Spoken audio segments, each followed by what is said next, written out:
ఈరోజు మాజీ ఆర్థిక శాఖ మంత్రి, ఎందుకంటే వారు ఆర్థిక శాఖ మంత్రిగా ఉన్నప్పుడే అది అమ్మిండ్రు, ఈరోజు వారే డిమాండ్ చేసిండ్రు ఈ ఔటర్ రింగ్ రోడ్ అమ్మకం మీద మీరు విచారణ ఇయ్యండి అని. నేను మనస్ఫూర్తిగా వారు మనస్ఫూర్తిగా విచారణకి ఏదైతే అడిగినరో వెనకాల వారు కూడా చదువు వచ్చినా రాకపోయినా వారు కూడా వారికి మద్దతు పలికినందుకు వారిద్దరి కోరిక మేరకు స్పెషల్ ఇన్వెస్టిగేటింగ్ టీంను నిర్వహించి ప్రధాన ప్రతిపక్షం కోరిక మేరకు ఔటర్ రింగ్ రోడ్డు టెండర్కు సంబంధించి ప్రైవేటు సంస్థలకు కట్టబెట్టిన విధానాల మీద ఈ సభ ద్వారా ఈ సభ్యులందరి ఆమోదంతో విచారణకు నేను ఆదేశిస్తున్నా.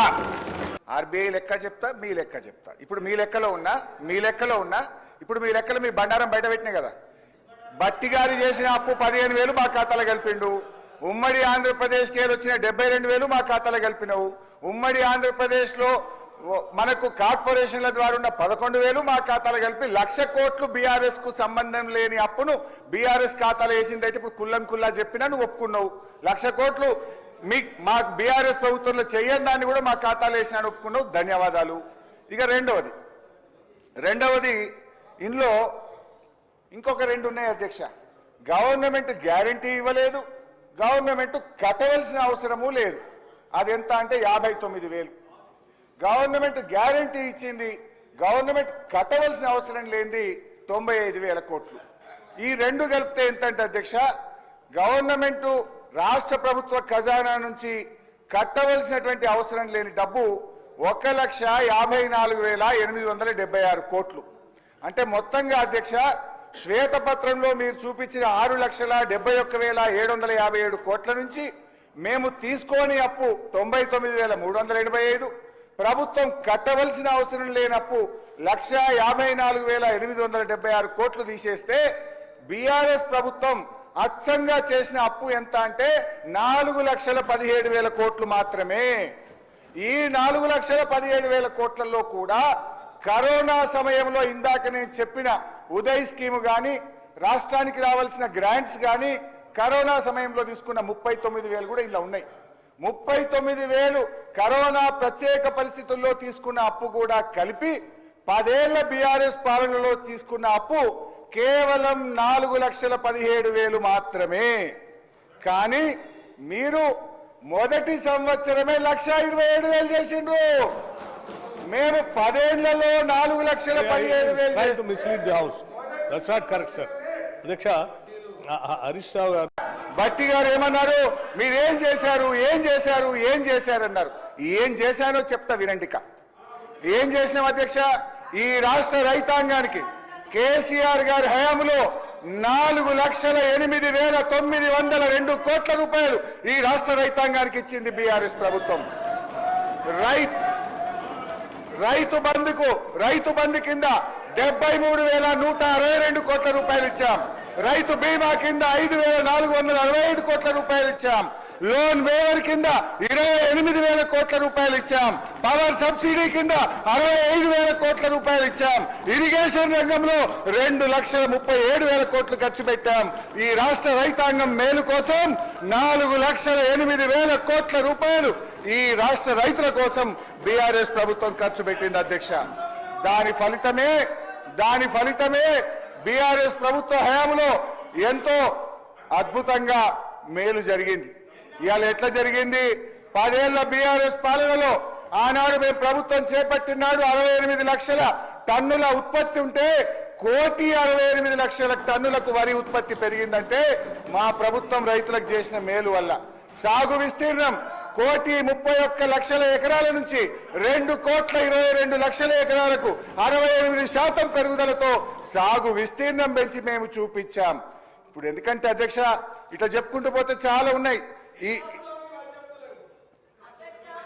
ఇప్పుడు మీకు అంత ఇష్టం లేకపోతే ఓఆర్ఆ టెండర్ క్యాన్సిల్ చేయండి.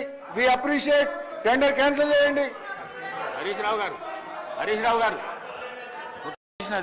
అట్లా ఇయ్యారు సార్, మినిస్టర్కి ఇస్తారు. మీరు మినిస్టర్ అయ్యాక రాజగోపాల్ రెడ్డి గారు నువ్వు హోమ్ మినిస్టర్ అయ్యాక ఇస్తారులే, నీకు మైక్ ఇప్పుడు ఎలిజిబిలిటీ లేదు, కూర్చోండి దయచేసి. మీరు హోమ్ మినిస్టర్ కావాలి రాజగోపాల్ రెడ్డి గారు, కూర్చోండి. I wish you should become home minister. Please sit down. సార్లనే క్వశ్చన్ అడగండి, అన్నీ చెప్తా. అధ్యక్ష, ఫస్ట్ ఎవడా యూజ్లెస్ ఫెలో దొంగ అన్నది 100 సార్లు అంటారు. నన్ను ఎవడైనా దొంగ అంటే వాడు యూజ్లెస్ ఫెలో అన్న తప్ప వాళ్ళు అన్నది కదా. అధ్యక్ష, మీరు 4 ఏళ్ళని ఇంకెన్ని అప్పులు చేస్తారు అంటుండ్రు. మేము అప్పులు మీలాగా అనవసరంగా ప్రాజెక్టుల పేరు మీద అనవసరంగా Yadadri power plant, Kaleshwaram project, కాంట్రాక్టర్ల కోసం, కమిషన్ల కోసం మేము అప్పు చేయము. మేము ఎందుకు అప్పు చేస్తాం అధ్యక్ష? ఈ సంవత్సరం బట్టి గారు పదే బట్టి విక్రమార్క గారు మీకు 100 టైమ్స్ చెప్పారు అధ్యక్ష.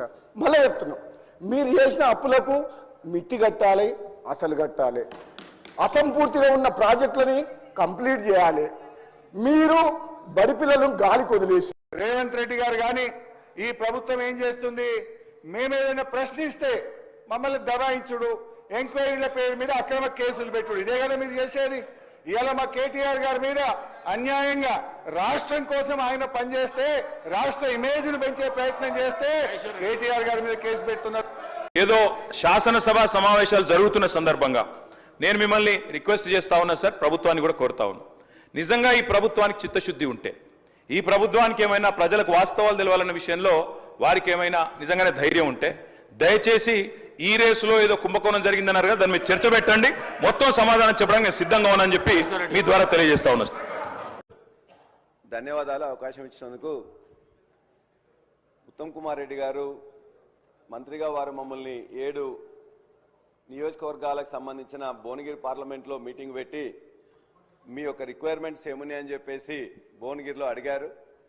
మేము ఆనాడే వారికి ఇచ్చి మేము దండం పెట్టి చెప్పి రిక్వెస్ట్ చేసినాం.